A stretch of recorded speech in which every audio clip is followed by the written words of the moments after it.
આપ જોઈ રહ્યા છો સ્પાર્ક ટુડે ન્યૂઝ। સુરતના કાપોદ્રા પોલીસ સ્ટેશનના ગુનેગારોને બોલાવવામાં આવ્યા છે। ડીસીપીએ તમામની સાથે રૂબરૂ મુલાકાત કરી છે। શરીર સંબંધી ગુના જેમ કે મારામારી, અન્ય કોઈ રીતે ઈજા પહોંચાડનારને બોલાવવામાં આવ્યા છે। તાજેતરમાં જ બનેલા ગુનાના આરોપીને બોલાવીને પૂછપરછ કરવામાં આવી છે। તમામને ગુનાખોરીનો રસ્તો છોડી રોજગારી કમાવા માટે સમજાવવામાં પણ આવ્યા છે।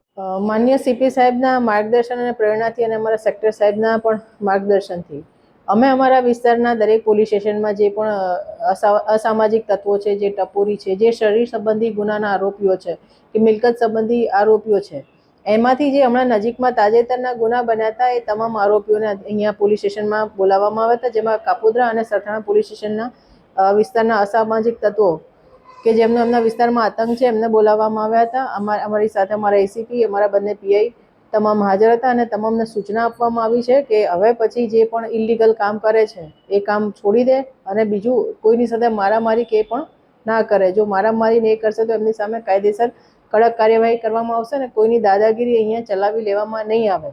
અને સામાન્ય એક્સિડન્ટમાં પણ જે મારામારી કરે છે એવા આરોપીઓને પણ બોલાવીને સૂચનાઓ આપવામાં આવી છે કે આ બધું અહીંયા ચાલશે નહીં।